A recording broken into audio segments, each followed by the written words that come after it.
Welcome to Personal Landscapes. I'm your host, Brian Murdoch.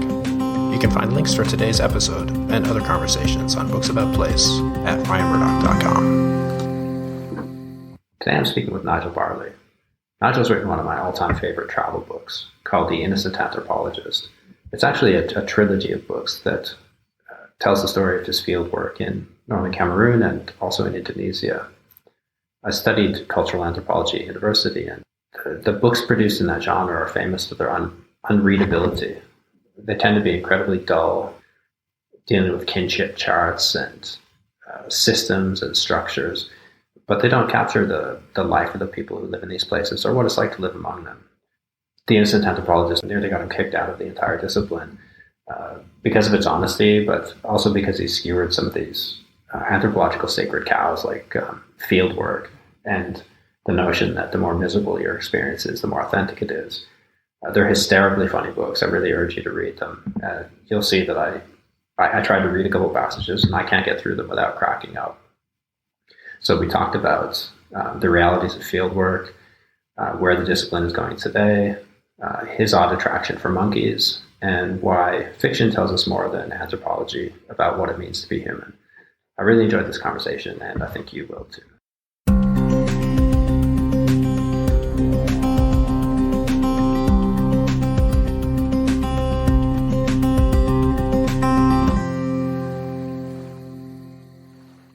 Nigel Barley, welcome to Personal Landscapes. Hello, Ryan. It's nice to finally connect up with you. I've been wanting to speak with you for quite a while. You were hard to track down. Were you on the road? No. I've been a good COVID boy. I've been sitting here quietly, doing nothing more exciting than feeding the ducks. Okay. Well, we'll get to your encounters with animals, no doubt, within this conversation. So I wanted to focus on the Innocent Anthropologist trilogy because it's such a wonderful portrait of people in place, and they're also ridiculously funny. They're among my favorite in the entire Eland catalog. But also I did an undergrad in cultural anthropology. So there's so much we could draw on for this. But I grouped my questions into several different kind of themes and things that were interesting to me. Well, first of all, how did you come to anthropology? I don't think I've ever heard. Was it because of the highly lucrative career path? No, I don't think so. A qualification in anthropology, even in the days when I was a student, was your instant ticket to unemployment. I was a teenage modern linguist, which was very lazy of me. I mean, I did a degree in French and German simply because that's what I'd done at school and nothing particularly excited me about university. I went off and became a late teenage metal broker. I worked in the city. I dealt in speculation in minerals on the London Ring. It was a totally sterile and depressing existence. It created nothing. You simply located yourself between a producer and a consumer and skimmed a profit off the top. I hated it so much that I found it hard to get out of bed in the morning. I was absurdly well paid. In fact, it would take me 10 years to get back to that level of remuneration again. But I couldn't bear it. And I thought I must go back to university. What can I do? I'll do business studies. So I applied to Oxford. I got in. I did business studies for 3 whole days. The people who were doing business studies were exactly the same people that I'd been with in the city. I remember sitting in the library and reading an article entitled Generating Dynamic Need for Baby Products. The wave of nausea swept over me, and I laid the book aside. And I thought, I shall go off and I shall do something at which I will never be able to make a living, but which just might be interesting. And I picked up the Social Science Research Council handbook, which was in alphabetical order, and I started at the front. And I became an anthropologist. If I'd started at the back, I would now be a zoologist. So I phoned up the Institute of Social Anthropology. I explained my situation, and my future tutor, Edwin Ardner, listened to my tale and said, tomorrow I will be walking from the Institute to St. John's College between 12 and 12:08. You can come and put your case to me. So I did, and he told me what to write in my letter of application, and I wrote it, and I became an anthropologist, and I've never regretted it.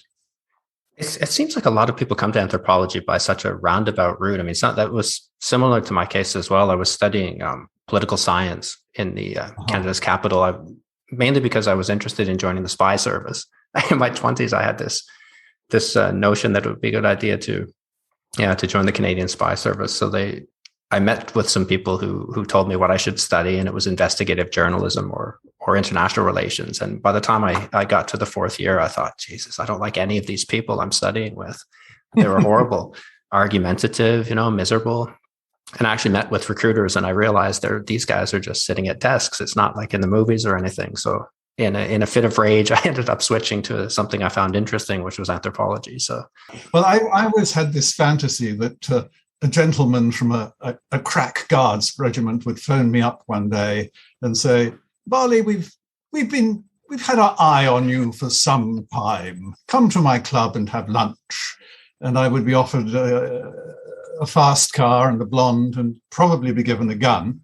But that never happened somehow. No, I think the great game days are over, although they might be recurring. So I guess it must have been quite early on in your studies or in your work that you hit on the sacred realm of fieldwork. And that's one of the things I really like most about your book, is that you burst this bubble around fieldwork. So perhaps you could tell us a bit about the mystique around the whole fieldwork, rite of passage almost, and what it was that you actually found. Yeah, well, for my doctorate, I didn't do fieldwork. I did a library thesis on 2 magic books written in Anglo-Saxon, which is fascinating but unusual. And of course, it was always, you will never be a proper anthropologist until, and the expression was, until you get your knees brown. And it was very important to get one's knees brown. And actually, I taught anthropology for a couple of years at UCL in London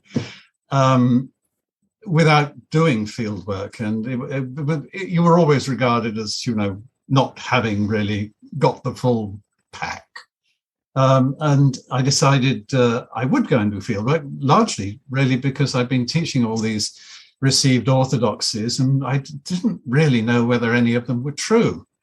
So because I'd studied under an Africanist anthropologist, I was sort of by contagion immediately an Africanist. And I went off and worked on this people called the Dwayos. The Dwayos, about 14,000 people, I don't know where they stand now, who live up and around the base of a mountain in North Cameroon. And they were there really unworked on because they were the difficult squad. They weren't very obliging towards anyone who came and tried to live with them. They had a pig of a language with tones, which had never really been studied or written up, and there were no grammars, there were no vocabularies.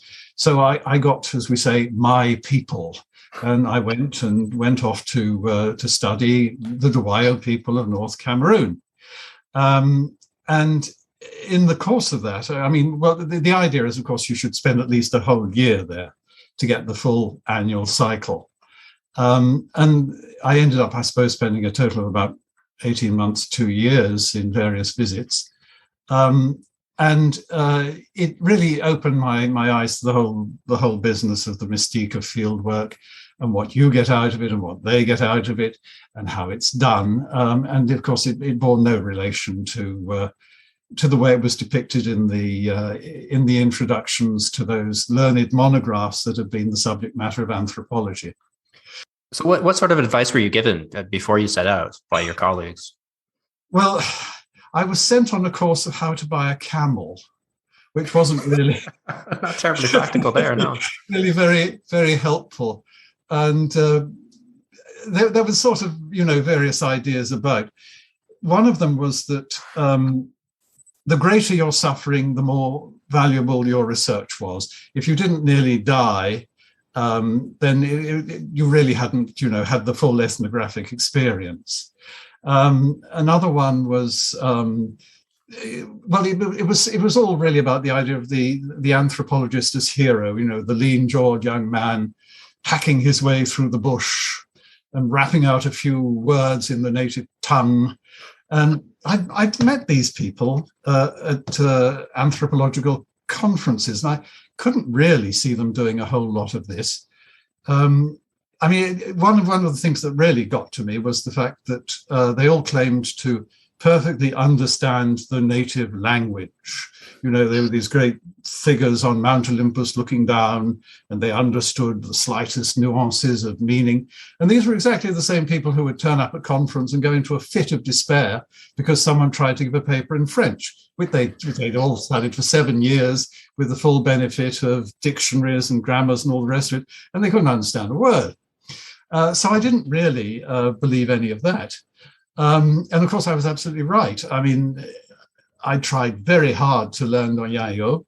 It came in 2 mutually incomprehensible versions. You'd have thought 14,000 people could have agreed on one version, but no, they had a Highland version and a Lowland version. And it was, as I say, tonal. And I'm convinced that after the time I spent there, I didn't really get a great deal better at speaking the language, but they got much, much better at understanding what the hell it was I was trying to say.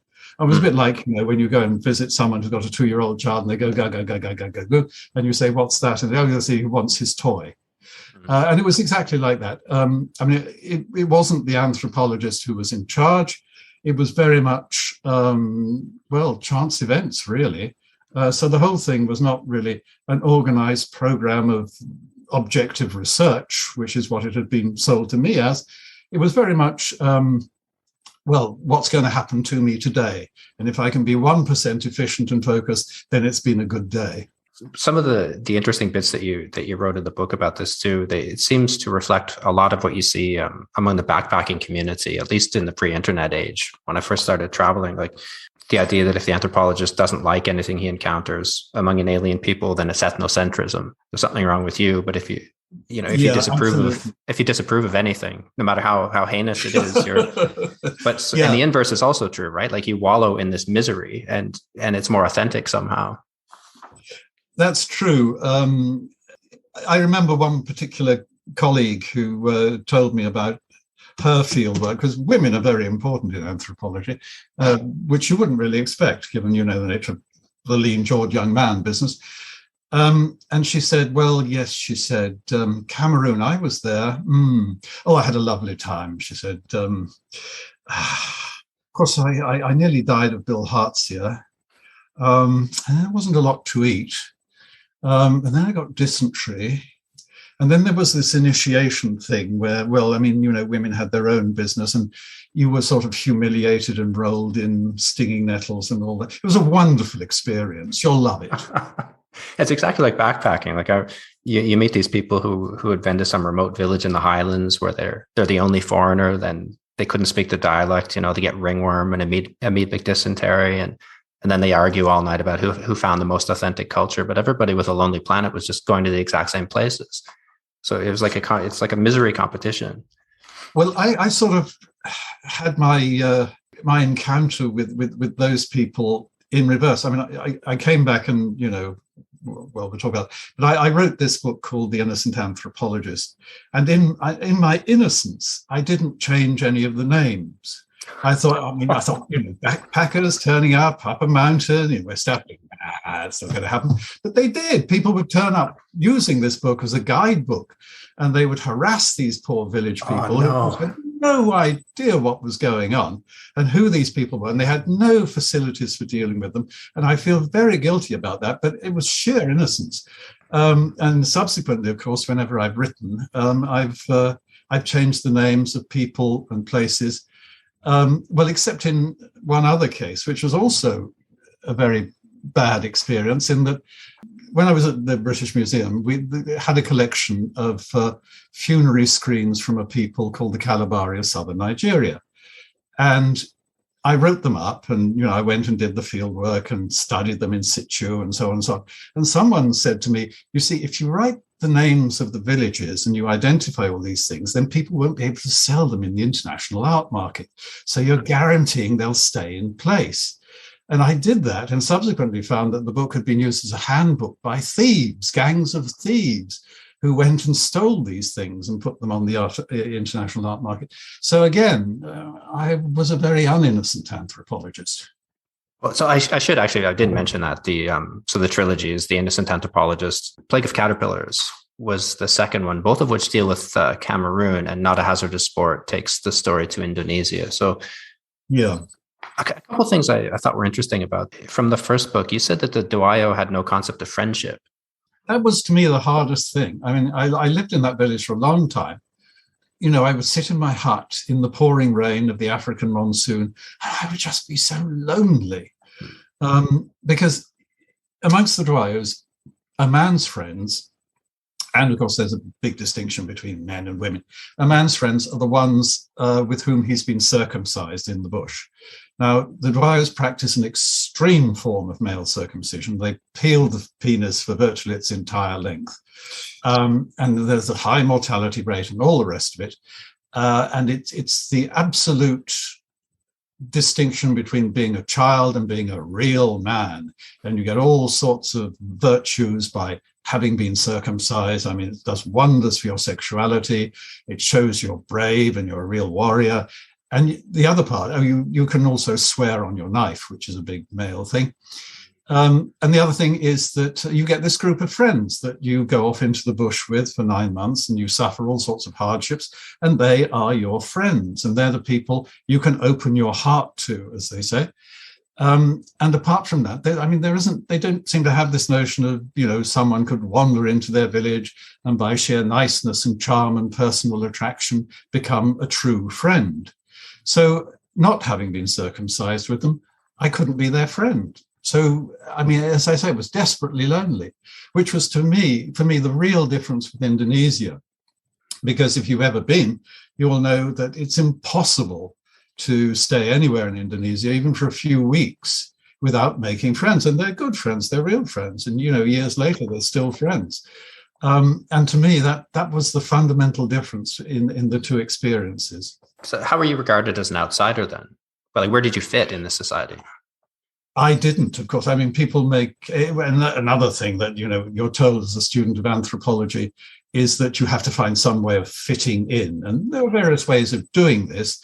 One of the best ways, of course, is to go with children, because children break down barriers and they, you know, run in and out of other people's houses. And they realize that, you know, if you're married and you've got children, you're a proper mensch.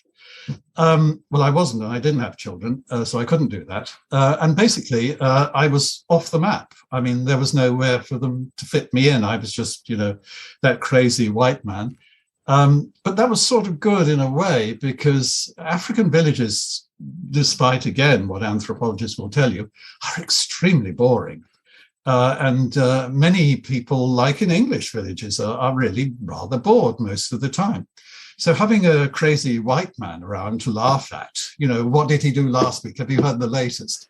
Was rather good for them and rather good for me. And I was sort of indulged as a harmless eccentric. The only bad thing about me was that I attracted outsiders to the village. You know, people from the government, policemen who came to see what I was really up to, because all this anthropology nonsense was clearly something made up by some foreign government who wanted to spy in the village and all that sort of stuff. But apart from that, as I say, I was sort of a licensed jester. And that was my role. That was where I fitted in, if I fitted in at all. It's quite amazing, the notion that you'd be there to spy on something. Like, what the hell is there to spy on in a place like this? Well, I mean, it sounds crazy, but then the whole idea of trying to explain to an African policeman why a foreign government should dispense huge amounts of money to send this strange person to sit in a village where the people are known to be particularly difficult and uncooperative with the government, right near the border with Nigeria. I mean, what could he be doing? He could only be a spy, couldn't he? It seems you also you had a key role in buying an awful lot of beer for people. That was a good way. I mean, in theory, of course, in anthropology, you're never supposed to remunerate informants, because it prejudices the whole process. But I mean, people have busy lives; they've got to have a reason to spend time with you. And one of the best things I could pay people in was tobacco, which they all wanted, they all used, and they couldn't really get hold of because it was only sold in the city. But I could. So I suppose I was like the East India Company. I was a pusher of harmful drugs. And of course, also beer. I mean, they have their own beer, which is really a mixed blessing. Is this a village beer or the French beer that you wrote about? It's Well, their own beer is made from fermented millet. It sort of tastes like cold porridge with a sort of bitter edge to it. And of course, it was only after I'd had quite a bit of it I realized that they actually fermented it by giving the millet to old women to chew, who then spat it out so that it fermented. So I don't know how many stomach bugs I got through that. But to them, of course, it wasn't drink. It was called food, and they categorized it as food. But if you could drop, the rain chief and the local village chief the odd bottle of beer, that also bought you a good amount of toleration. I had a quote here. You described that some French beer, they're keen customers of the breweries that produce the 33 beer, a mark of a previous French administration. Its peculiar quality is that it enables one to pass directly from sobriety to hangover without an intervening stage of drunkenness. That's it's nicknamed Le Marteau, the hammer, and it lives up to that. So which was worse? Well, the village one was actually, at least nutritious. So you mentioned rain chiefs. Witchcraft seems to play quite a prominent role in this society. The whole business of the explanation of misfortune, is a standard topic in anthropology, and witchcraft is quite often invoked to explain misfortune, which of course is quite difficult because it re-injects malice back into the community. So it tends to be very divisive. But of course, ancestral intervention in human affairs is actually more frequently invoked amongst the Dwayos than witchcraft. It's interesting that witchcraft accusations are much more clearly established amongst the Dwayos, because when someone dies, you can pull their head off and you can see if they actually were a witch or not. So there's none of this sort of open-endedness that you get in a lot of African witchcraft accusation. When someone dies, you actually find out once and for all whether they were actually a witch. And then, of course, you can retrospectively establish what happened and who was responsible for what. So what was the sign of this? If once you pull the head off, what do you find? You have two sort of hooks under your skull when the burial procedure involves pulling the skull off the body, and you examine it afterwards and you can see whether they were actually witches or not. But as I say, it's really ancestors who are the fly in the ointment, and they're always causing trouble in human affairs. And of course, you have to go and make offerings of beer to them. And gain their help, or at least mitigate their malice. The other great force of malice, it seemed, that you encountered quite regularly was the bureaucracy in Cameroon. Is it worse than German bureaucracy? It's less efficient. Let's put it that way. It was quite staggering to me. I mean, I imagined, in Africa things would be sort of laid back and fairly uncomplicated, but of course they'd been a French colony. They had an enormous respect for pieces of paper with little stamps on. In everyday life, it wasn't a problem because, of course, you were away from all those people. But getting in and out of the country was an absolute nightmare. Ultimately, got to the point where I had to apply for an entry visa in order to have enough time to apply for an exit visa so I could get out of the country. And I'm sure that the only way I got out of it is because I took someone from the French embassy to lunch, and I said, how do I do this?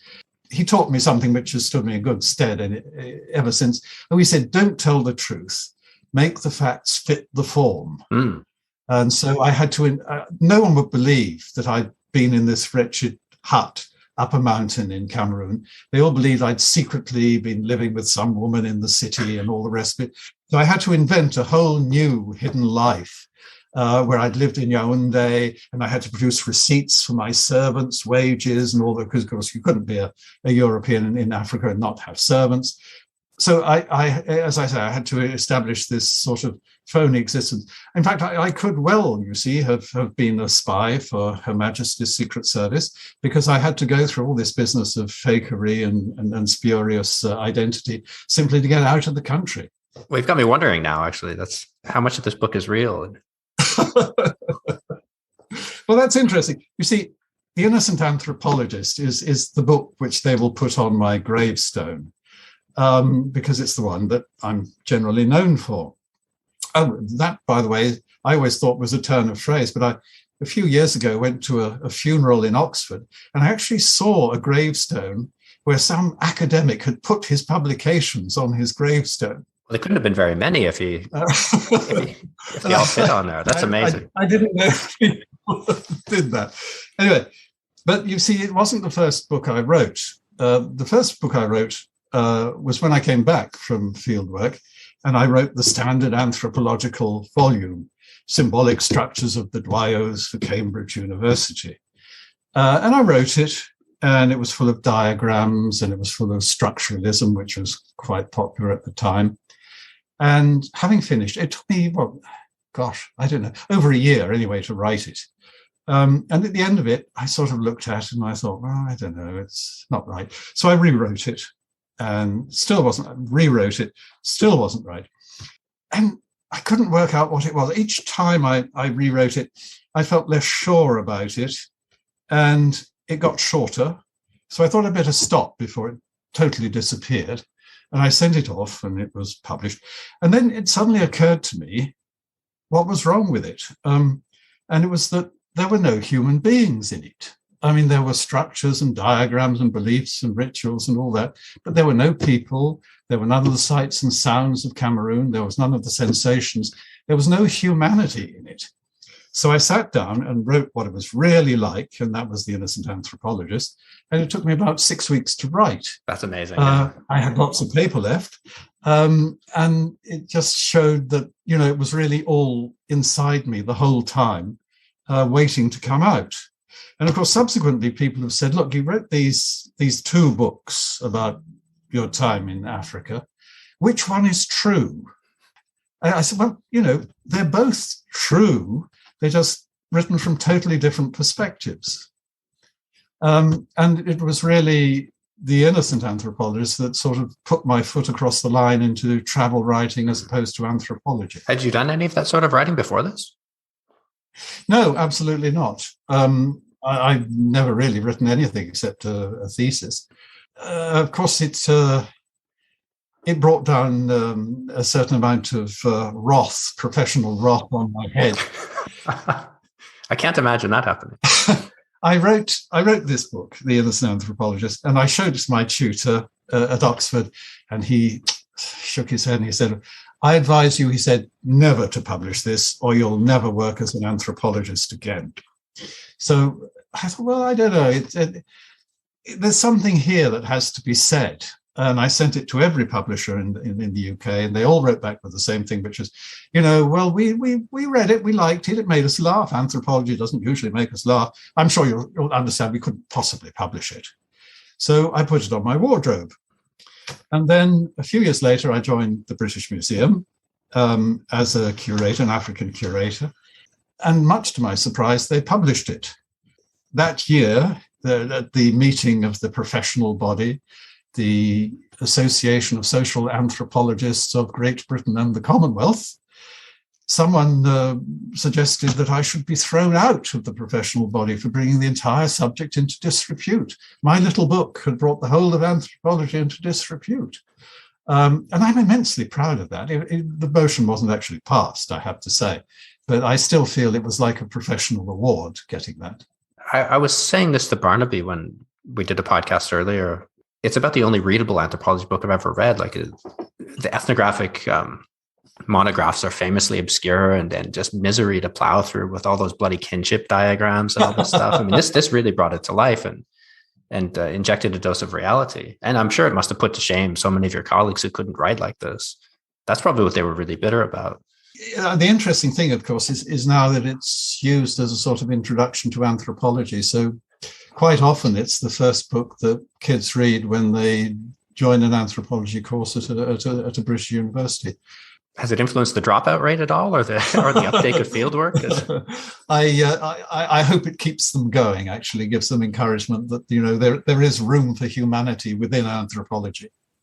And you said you published it. The reason that it was picked up was because of your choice of dessert.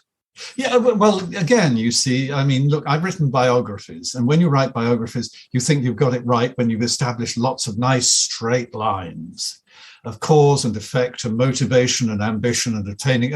Life isn't really like that, of course. I mean, you're like one of those ball bearings in a bagatelle machine. It's full of false starts and, being flipped back across the board and so on. Yes, I mean, the only reason I ever became a published author is because of cheese. I mean, as the new boy at the museum, I was invited to lunch with the director, and various other people were there, various other curators and so on. And there was a man in a blue suit, and not many curators wore blue suits even in those days. And he and I both decided we'd have cheese instead of, the pud. So we went over to the cheese table and we got talking, and he said to me, I'm from British Museum Publications, because they ran their own printing house. We're a bit short of titles this year. I don't think you've got anything. I said, well, I have, but I don't think, you really think it was suitable. Oh, he said, send it across and we'll have a look. So I sent it across and they published it. And as I say, the rest is history. I choose the cheese as well most of the time. So that's perhaps I'll have some luck like this too. One of the other things that I wanted to talk about, you're menaced by a wide range of creatures. And these are some of my favorite scenes in the book. You're harassed by bats, mice, cicadas, and my favorite one, I have to read this bit, was the goat. Oh. You say, goats were a constant curse one had to learn to take precautions against. I had a standing feud with an old billy goat who loved nothing better than to creep into my compound at 2:00 in the morning and jump up and down on my cooking pots. Chasing him away secured relief only for an hour or so. After that, he would come sneaking back and perform an encore, kicking my gas cylinder with his back hooves. So how did you ever end up dealing with this creature? Did you find some way to make peace with him or a truce? Literally and metaphorically, he got my goat. I basically just got them to build a higher fence. Simple as that. Did you ever read a book called Isles of Illusion? No, I never did. The pseudonym it was written, it was called Asterisk or something. It was one of those century travelers books from ages ago. Some guy who went and lived on like a copra plantation or something in the islands, but he had an encounter with a goat. And he was terrified of them because they would be preceded by their smell, as they came through the jungle. They're just reeking creatures. And when they peeped around a tree, they looked like Satan kind of thing. I'll have to, if I can find I'll scan that and send it to you. You'll get a good laugh out of that. Oh, excellent. Yes, I'd look forward to that. For Dwyers, they were all about incest, of course. So they were, again, the embodiment of evil. Goats were? Yeah, goats were. Oh, well, it sounds like he was, this particular creature. The other incident that I had me on the floor completely was from the second book, A Plague of Caterpillars. You led in with mosquitoes do not exhaust my charm. I have yet a stronger effect on monkeys. In England, this attraction remains latent. In Africa, it comes to the fore. And you talked about sitting there drinking a beer with some guy, and out of the corner of your eye, you spot a movement, at once strange and familiar. It was a monkey swinging through the trees. I knew it was coming for me. So if you can remember, could you tell me the story about your encounter with this creature in the theater? Yeah, I think I call it a baboon. I understand it wasn't a baboon. A baboon would have torn me to shreds. It was some kind of small monkey, and it was from the local zoo. And its mate had recently died, and it was obviously lonely. And the trees in the zoo had grown to the point where it could actually get up and get out of its cage. And this was sort of tolerated because it never did much harm.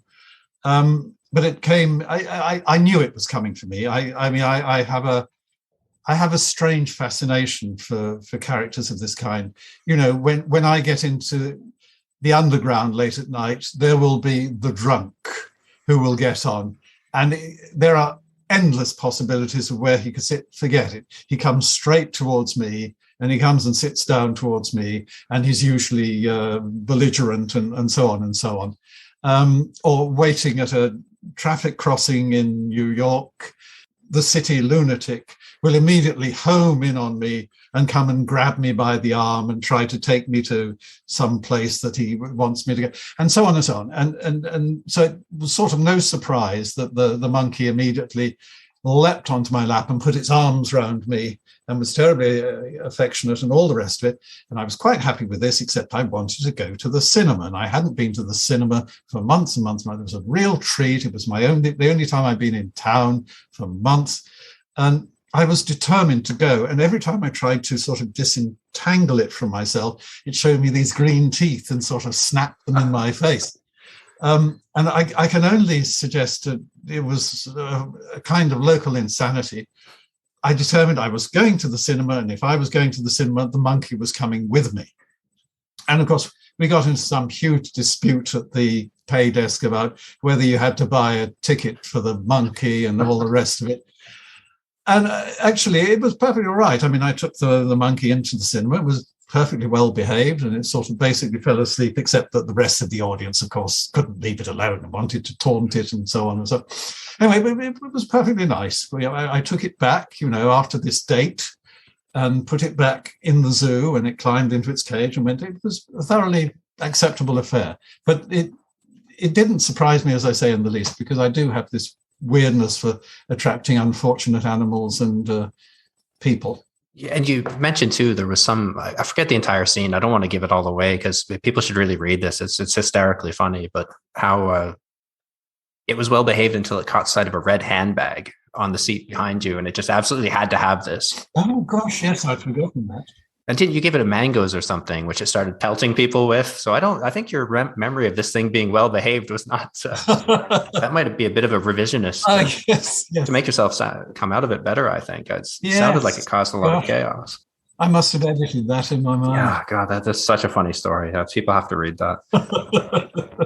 What sounds if I ought to read it? I've been menaced by a few animals as well on travels, charged by bison and attacked by giant cockroaches. So I don't attract drunks so far on the subways here, but I mean, that's just probably because they're so pervasive, just about everybody in Berlin. When I was reading your descriptions of fieldwork, I remembered one of my professors who had studied in the North. He was called JP. It was a husband and wife team who taught this course, and they had both done their fieldwork in Northern Canada. And JP, every story seemed to begin with, when I was in Igloolik. And he was a French-Canadian guy, and he had an unfortunate lisp, which meant he couldn't really pronounce any of the Inuit words. But in reading your book as well, it made me realize how life-shaping this guy's journey had been. It seemed like he'd only really been to that one place entirely by chance, because that's what was up for grabs in Canada, and that's what he chose. And because of his fieldwork, it sort of shaped him in such a way that he'd be connected to that place forever, basically.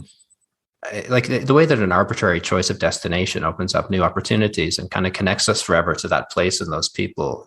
Travel is very much like that as well. I find like the first place that you go to has an influence on everywhere else you go after that. And you're forever connected to that place, like it or love it, or hate it. It sort of hangs over you like a miasma. Did you find this with Cameroon? In a sense, I did. That's one of the reasons that I was quite keen to go somewhere completely different, like Indonesia. I have to say, not having really a friend in that village, I never kept in touch with anyone in that village in a way that I have with people in Indonesia, who I would consider to be friends, and, whose children I know and who come and stay and so on and so on. I think there is this great danger that, if you go to one place, then you tend to see the entire world in terms of that place. That's really just swapping one form of ethnocentrism for another form of ethnocentrism. You go to Africa and you find that Africans are not really like Brits, and you go to Indonesia and you have to sort of rediscover all over again that Indonesians are not like West Africans. It sounds absurd that you should have to do that, but you really do. I can tell you the moment that I fell in love with Indonesia and I realized this is the place I want to work. And that was at Jakarta Airport. Now, I don't know how many people have fallen in love with the UK because of their experiences at Heathrow. I suspect not many. This was the old airport, not the Swish one that opened a few years ago. And it was like Heathrow. They were constantly rebuilding it, but it never got any better.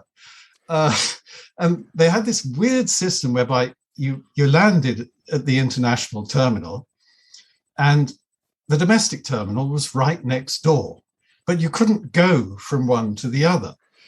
You had to go outside, join an incredibly long queue in the hot sun, and get in a taxi, which would take you all around the perimeter of the airport, charging you an exorbitant rate for doing so. And you would end up at the door of the domestic terminal, which was 20 yards away. Except, of course, you couldn't get there because they built this big high fence to stop you doing that. And of course, I arrived, and it had been a long flight, and I was worn out and peevish. And I looked at this, and I thought, this is crazy. And I sat down on a bench to sort of gather my strength. And there was a policeman next to me, and I favoured him with my views on this subject. And he said, look, you don't worry about that. Look, don't upset yourself. See that door over there marked authorised personnel only? Go through there. You'll come to another door, a door marked danger of death. Go through there, turn right, and you come to a third door, and that's marked emergency use only. This door is alarmed. It isn't. Go through there, and you'll be in the domestic terminal.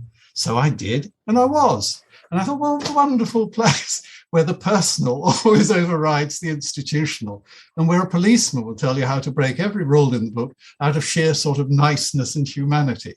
So that was something that could never have happened in Cameroon. And that, to me, sort of encapsulated the difference between Cameroon and Indonesia.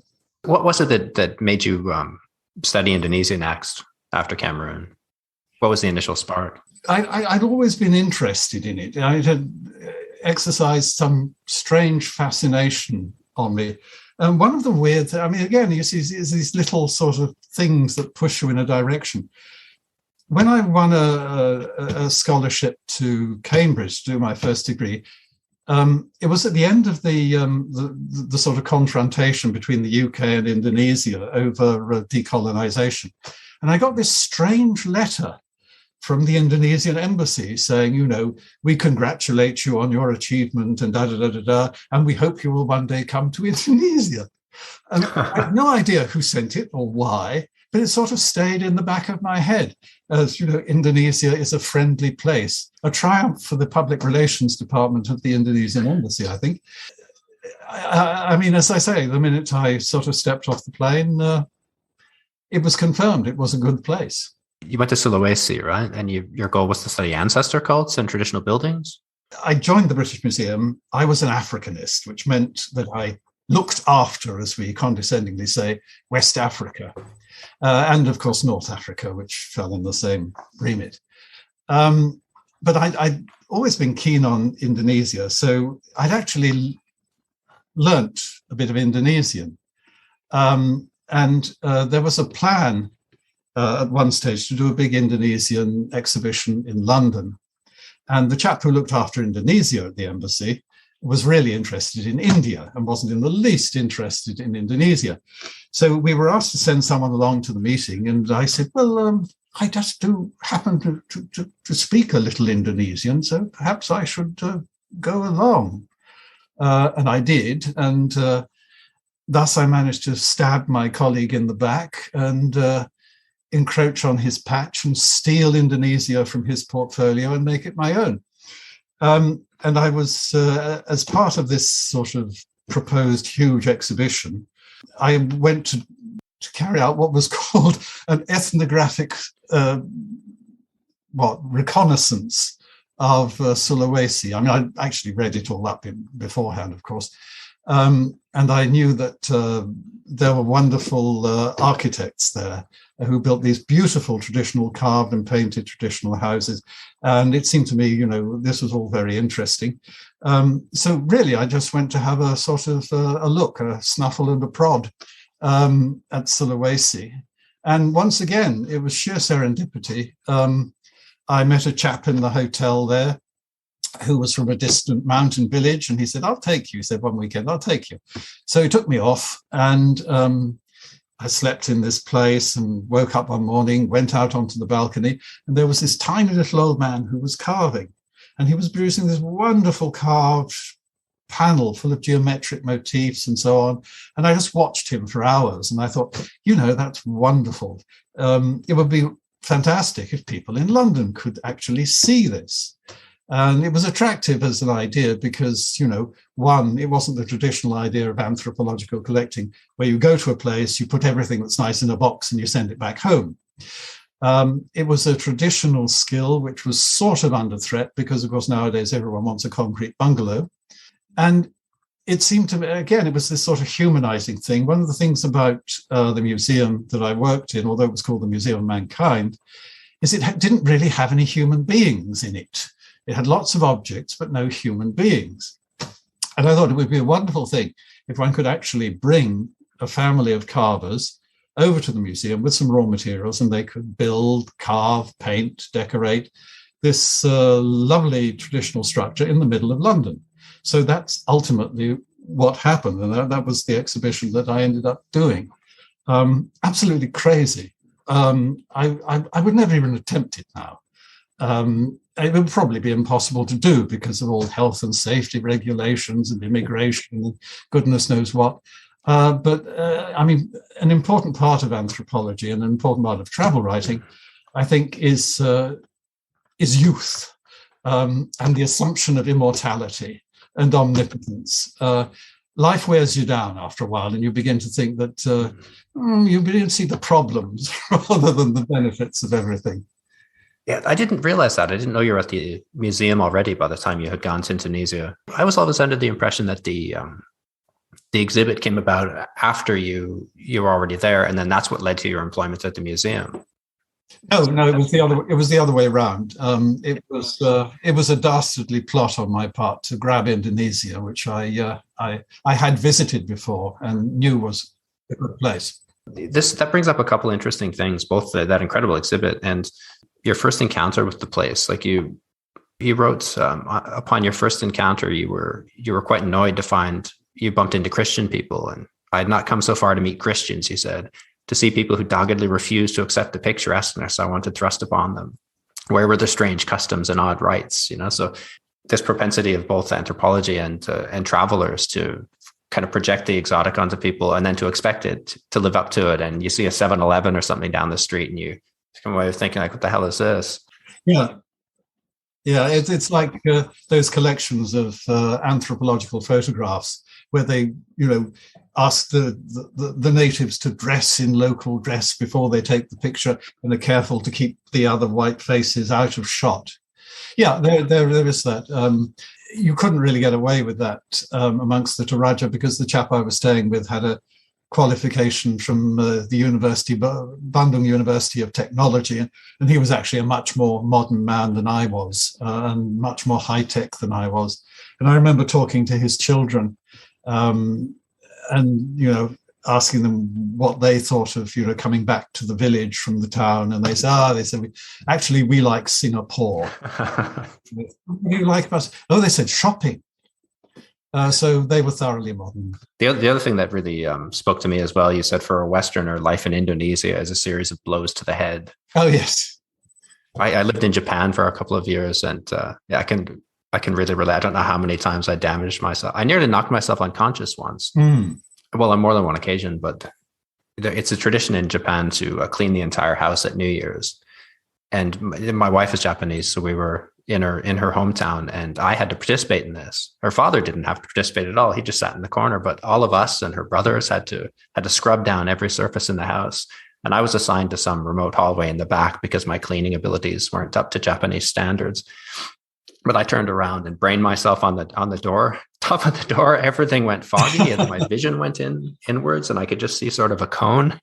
And I staggered into the broom closet and hid there because I think that was the first time I had been to there to meet her parents. And I'm bleeding from the top of my head from this door frame.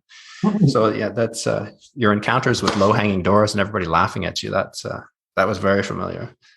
Yeah, I remember the first time I got into a Bemo, one of these sort of little bus taxi things.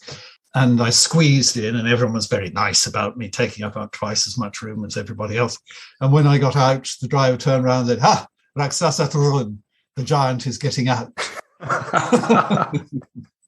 The other interesting thing I found about the the ending of your book when you brought these guys back to London to build this longhouse in the museum was the way they turned the lens back on our culture. Like, you see that their encounters with London and the West, and one of the funniest things was when they came back from the park and they thought everybody was insane because they were walking dogs on pieces of string.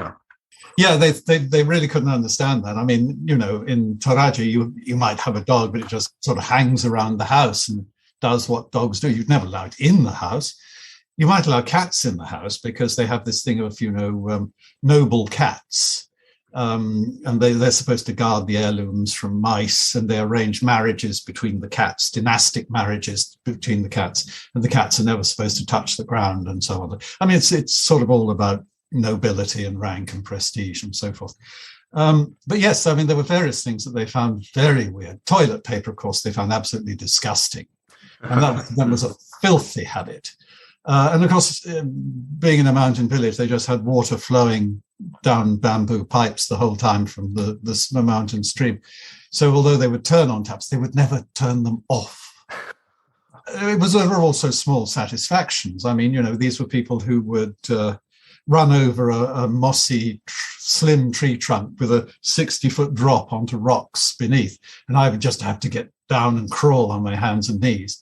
But they couldn't stand on an escalator in the London Underground without falling over. Really? The other thing, too, the diet was funny.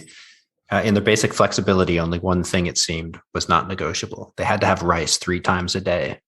Attempts to wean them onto other kinds of food via spaghetti or noodles failed. They would try alternatives with deep distaste, never complain, but not eat them either. I soon abandoned all attempts to vary the diet.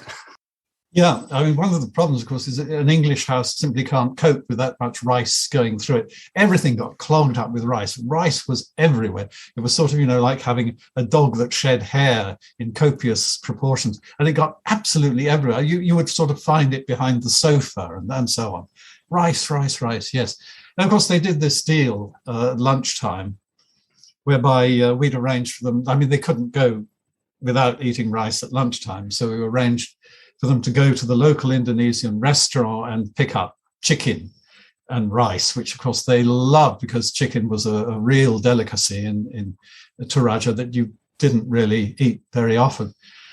So they were always happy with that. And then one day I came home and there was that awful silence that every parent knows, they're up to something.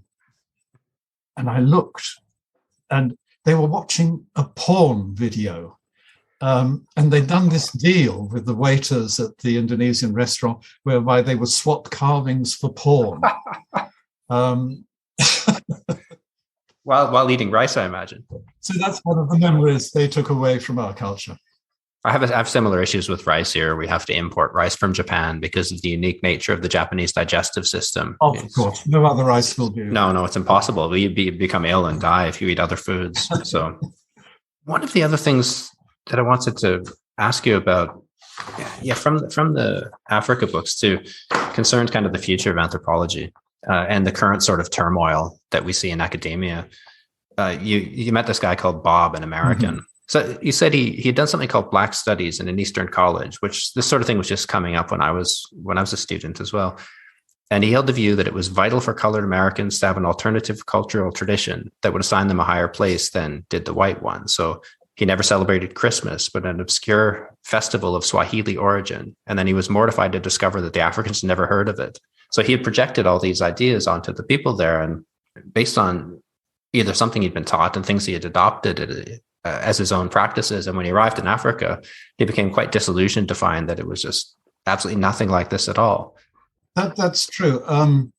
There's a huge growth at the moment, of course, in travel writing, in what you might call the heritage travel industry.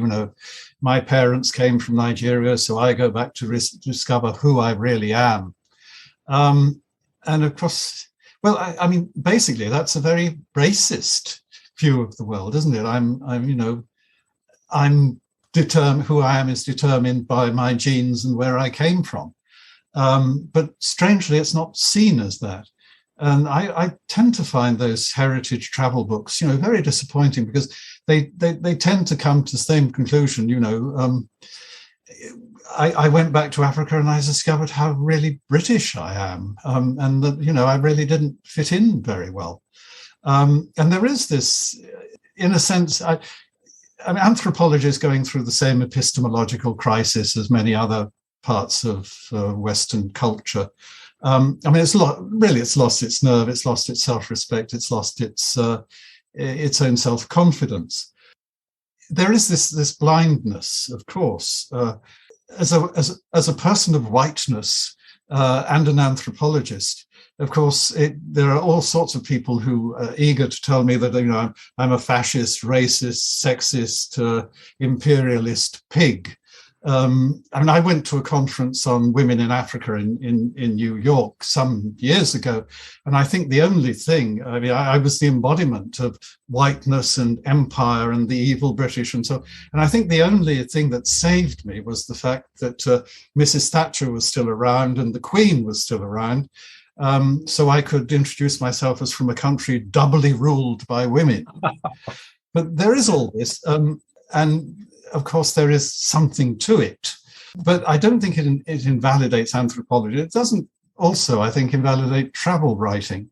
I treasured a particular film I once saw about the people behind the Malaysian struggle for independence, and they were filmed and they were talking about how it was, and these chaps were all wearing houndtooth tweed jackets.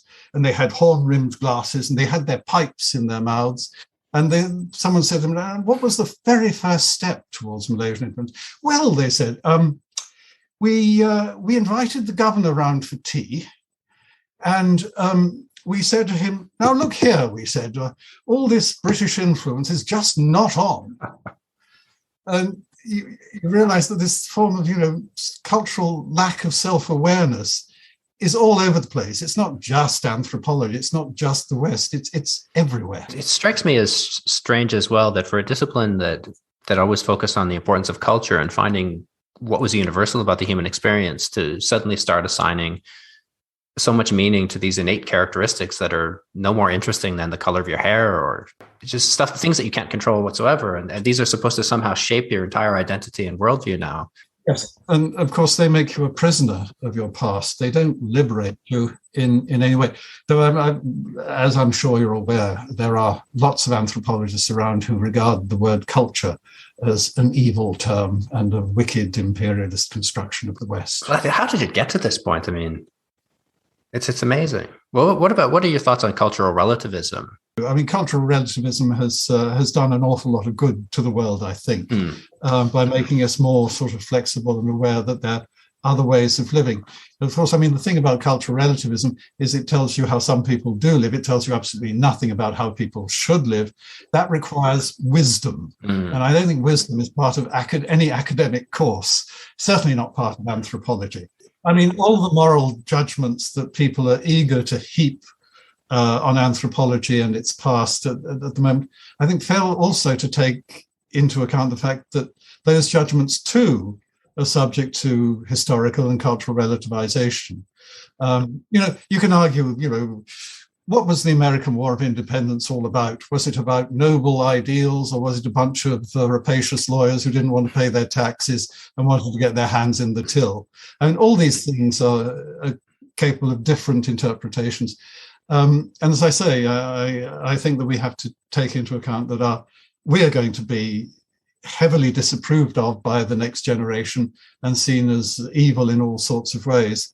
We're not vegetarians. We're not ecologically sensitive. Look what we've done to the planet. Look what we've done to so many peoples who are dependent upon the ecology of the You can see it all coming down the tube. Yeah, there's an arrogance to judging people of the past based on the standards of today and not imagining that the same won't be done to us. Well, that's sort of why I've in a sense wandered away from straight anthropology or travel writing into sort of what you might call anthropological fiction or anthropological novels. Because I mean, something that's always intrigued me about anthropology is, of course, the point that you go off and you do anthropology in a place you know nothing about, where you don't speak the language, where you've got no contacts who could be useful to you, and so on and so on.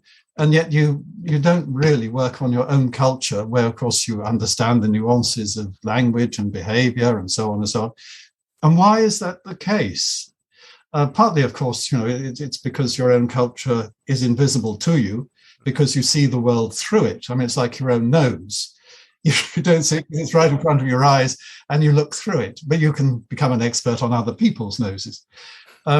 And that's, I mean, I'm now old enough that I can look at the world I grew up in and see it as an alien culture.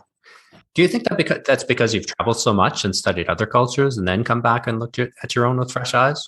Yeah, I mean, if you wanted to ask what is the ultimate philosophical justification of anthropology, then I think it's like the monastic life. I mean, it's the perfection of your own soul, and the person you end up really knowing more about and discovering about is yourself and where you come from. I mean, statistically, let it be understood that it's we in the West who are the weirdos and require explanation. Not the rest of the world out there, which, really doesn't. So some time ago, I wrote a book called Coronation Chicken, it pretends to be a novel, but in fact, it's pretty biographical about the place where I grew up and the things that were of concern at that time to the people in that area. So there is a sense in which, I would see myself as having brought anthropology back home. This is something I've been thinking a lot about as well recently. Because when I was younger, I came from a very small town in Canada, maybe 4,000 people. And everybody in the beginning says, write about what you know or write what's familiar. And I thought, I can't think of anything more tedious or miserable than that to write about. This place is so dull. I want to write about Mongolia or go to these other places. Yeah. And I spent maybe 20 years so far pursuing that. But I'm increasingly interested in taking a look at this small town because I have a greater appreciation now for what's interesting about this place. And growing up in this pre-internet age, and in this sort of middle of nowhere little place and the characters. And so I wonder if that is something that comes either with age or just having so much travel experience that you can see this from a distance now. I think there's a lot of that. I mean, I had a similar experience in that I grew up in a small village near Weybridge in Surrey, which is, couldn't be more boring. The men worked in the aircraft factory and they grew cabbages for excitement. And I was always aware that there must be a more interesting way to live than this. And it was a very affluent area, but, I was a poor kid, if you like, from the wrong side of the tracks. So I always felt this sort of sense of alienation. And even I remember going to school, 5 years old, and realizing that suddenly these people all around me lived by a totally different map than the one that was in my head. And I think that probably was the key to driving me ultimately to being an anthropologist. You mentioned that your writing career has taken a significant detour since then from these early books and from travel writing, really. Why did you pursue that path? And maybe you could talk a bit about your more recent work. Well, as I say, travel writing is really, a young person's game. And the problem is that when you find somewhere that you really like and you feel at home, like for me, Indonesia, you really want to go back there. You don't particularly want to go to other places that might be less fun. I sort of wandered into this sort of mixed genre stuff because I looked after the Raffles Collection at the British Museum, which is a collection made by Stamford Raffles between 1811 and 1516, when the Brits briefly ruled Java as part of the Napoleonic Wars. And Raffles was an interesting fella, and he fell hopelessly in love with Java. He thought it was one of the world's greatest civilizations. He believed implicitly in civilization, and he didn't believe it had to have a white face. So he made this collection really rather as a lawyer would collect exhibits to show it was a place of immense civilization. And of course, I brought the collection together and studied it and wrote it up and did an exhibition and all that sort of stuff. And then one day when I was in Bali, I realized that, every time I was in Bali, I was walking in the footsteps of this German painter called Walter Spies, who was there between the world wars, and really sort of, well, if not invented Balinese painting, certainly revolutionized it, so that, I mean, the town he lived, Ubud, is now the cultural center of the whole of Bali. And that is largely due to the influence of this painter, Walter Spies. So I thought, well, I remember I was having lunch with the Malaysian writer Tash Orr, and he was doing research for a book he was writing on Indonesia and wanted to know a bit about Margaret Mead, the anthropologist, where she was there. And we got to talking about Walter Spies and the fact that no one had ever really written a book about Walter Spies. And he said to me, well, you know, I suppose it's because he did so many things, and you'd have to read German, and you'd have to be an anthropologist, you'd have to work in a museum, preferably you'd be gay, and da, da, da. And I thought, oh my Christ, this is my CV. So that's really how the Spies book came about. But I thought it would be like doing the Raffles book. You know, it would start with the collection, and you'd see the man in the collection that he gave to the Bali Museum, because he was one of the founders of the Bali Museum. So in my innocence, I went along to the Bali Museum and I said, you know, do you have the records of the original collection and what Walter Spies wrote about it? And they said, well, when was that? And I told them what the date of the founding of their own museum was. And they said, no. They said, no, you see, this is a museum. We're short of space. We don't have any room for all that old stuff. So I knew it wasn't going to work as a straight work of sort of ethnographic art criticism. And yet it was such a wonderful subject. And, you know, this meeting of two cultures that fertilized each other, that I felt it still had to be written. So I thought I'd write it as a novel, and unfortunately, a lot of Spies' letters have been preserved, so there is sort of some framework to hang it on. So I wrote this book called The Island of Demons, which someone is now trying to turn into a film. Oh, fantastic! Yeah. Well, it would be interesting. I mean, I'm intrigued by the process. I'd love to. Well, no, look. Let's be honest. All I really want is one of those canvas folding chairs with my name on it. Yes, yeah. So really, I wandered into sort of anthropological fiction in that way, and then I sort of really kept going in the same direction with other things. And the last thing I published was this book called The Man Who Collected Women. Now, there's a title that immediately shows a man wandering into a minefield. Yes. And it was all about this trader, Alexander Hare, who was one of the owners of the wonderful sounding House of Hare, which was a trading company that operated in the East Indies and India in the time of Raffles, in other words, beginning of the 19th century. And Alexander Hare was a strange man. He was a collector, but what he collected was ladies. And he set up this ethnographic sorority. He was fascinated by the racial diversity of Indonesia. And he tried to collect as widely as he could. And of course, every time the Europeans found out what he was doing, they ran him out of town. But this wasn't because they disapproved of him, think it was immoral. What they disliked was that they saw him as having let the side down by having gone native. And he had his own ship, so he went to South Africa, where he got some black ladies and some Chinese ladies who were going cheap, and they ran him out of there. So he ended up going to the Cocos Keeling Islands, which were uninhabited islands halfway between Australia and Java. And he set up shop there, and he has various sort of adventures there. And the interesting thing to me is, of course, they're still there. All the descendants of these ladies are still there. It's the only sort of Muslim enclave in Australia. So in a sense, it's deeply anthropological. And you know, once I sort of got wind of it and found that Hare's diary is in the British Library in London, I had to write the book. Yeah, but of course, you know, it confirms me in everyone's eyes as a male chauvinist pig. Because writing about it, you're endorsing it, obviously.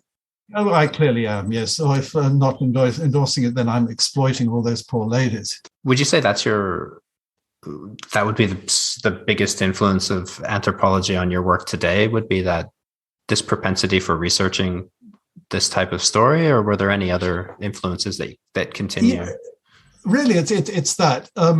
It's again, the core of the problem is, how can different peoples come to such different ideas about the world based on the same evidence? And it's always, it's sort of, this looks crazy, it must be anthropology. And that's really been the core of it. But I mean, I always think there's a primal scene. And with me, it goes back to my first week at school, primary school, in this little village in Surrey, where I was aware, as I say, of, how out of place I was. And I'd made my first friend. My first friend was Kevin. Kevin was wicked, which was his immediate attraction.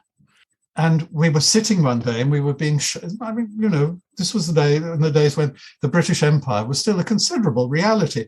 And we were being shown proudly by our teacher the map of the empire on the wall.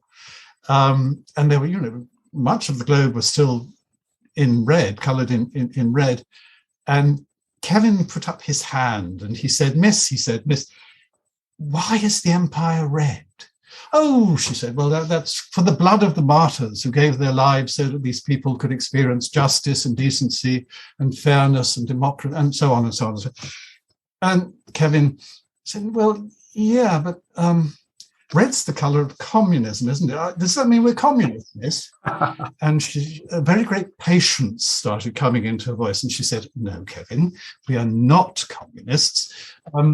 It's a happy colour. It's like Santa Claus and pillar boxes. And he said, well, yeah, actually, it's not red, is it, miss? It's pink. Pink's for girls. And of course, all the boys in the class went, ugh. And he said, pink's for puffs. And of course, I was 5 years old. I had no idea what a puff was, for goodness sake, but I laughed. And that made me guilty. And it was extraordinary. It was like one of those scenes where, the officers are cashiered and their sword is broken and their epaulets are ripped off. We were marched to the headmistress's office and we were accused of having made fun of the empire. Oh, no. And she got out this plimsoll and she gave me a good thrashing with it. And it was a sort of great epiphany for me. I mean, sort of associate, I suppose, in my mind, the idea of empire and injustice and all that sort of stuff. It was an epiphany in that I realized for the first time that there's a difference between that which is forbidden and that which is wrong. And I didn't feel any sense of having done anything wrong. And I looked at Kevin and I thought, as long as we stick together, what the hell are they going to do to us? What can they do? And it was at this point that he pointed at me and said, please, miss, he made me do it. So there you are. Empire and injustice are sort of fused in my mind. Well, that seems to be a theme with your work as well, the difference between what's wrong and what's just forbidden. Publishing a book like The Innocent Anthropologist was clearly somewhat forbidden with an unwritten rule there. You've also said in an interview with The Telegraph that fiction gives better answers than anthropology. I think in a way it does. In anthropology, you have to be so careful about what you say and what you regard as evidence and how you generalize. Fiction is more relaxed. As I say, it's in the days when I studied anthropology, and I imagine when you did too, it was objectivity and factuality that was stressed. And of course, that leaves out everything that's human. We are humans, we have a sense of humor, we interpret, we understand, we interact, we form relationships. And all that was sort of thrown out of the window. And fiction allows you to put that back in. And who would you say exemplifies that? Me. Yourself, besides yourself, I mean, any of the writers that you would look to? As far as travel writing is concerned, I mean, I do like the old classics, chaps like Eric Newby. I enjoy very out-of-date travel writers because, of course, you see in them the things that they didn't see in themselves. There's this wonderful woman called, what's her name, Mary Gaunt. She was an Australian who wrote a book called Alone in West Africa.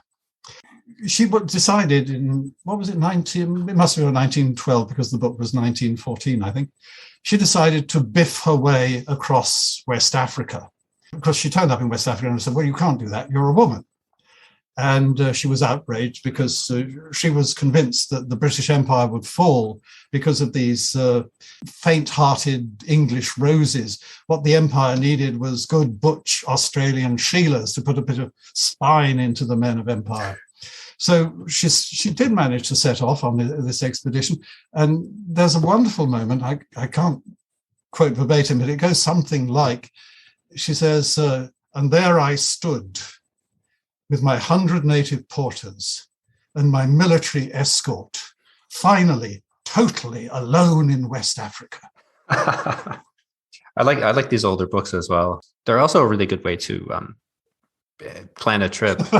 I mean, not to emulate that or hire 100 porters, but I find Google and the internet is worse and worse for trying to find interesting things about a place. So yes, I often consult these older books to figure out where people have gone before, and also to look for what are the cultural continuities between what they wrote about, 50, 100 years ago, and that gives you a clue to what's still the same in a place, I think, and a people. Yeah, I find myself more and more interested in the historical aspect of things. There's some very good historical novels, or the novels that capture a place really well. I'm trying to squint at my bookshelf here. Speaking of Malaysia, there was the Malay Trilogy. Oh, wonderful, wonderful. Yes. Well, Anthony Burgess, I think, is probably my favorite author in fiction.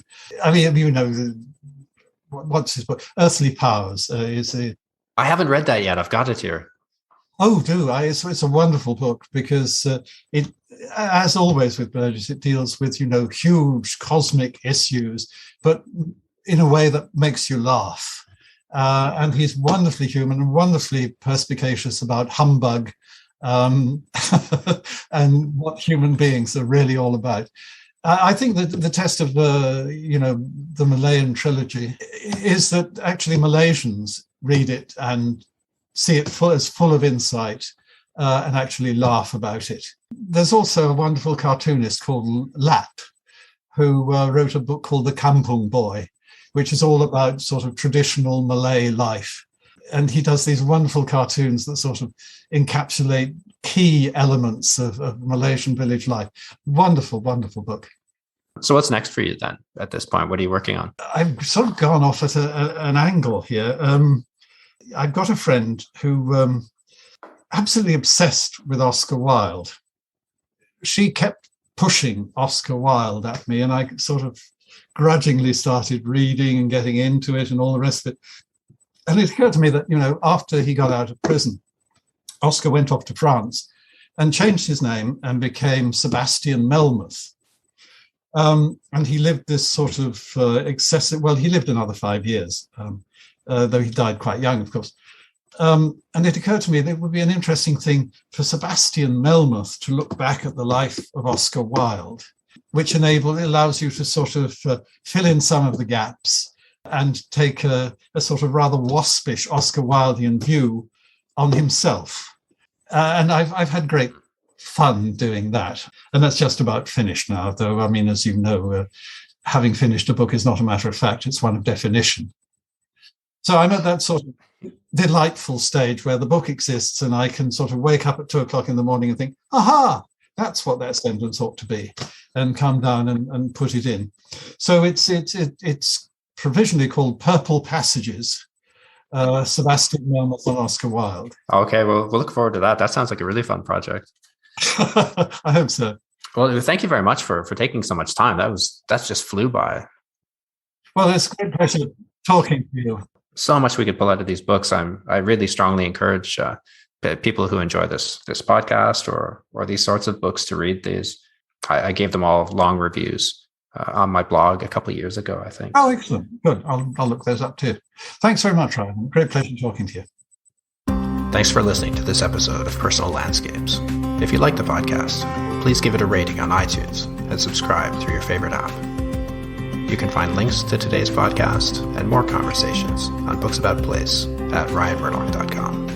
You'll also find a donate button if you'd like to contribute to the costs of the show. All donations are greatly appreciated.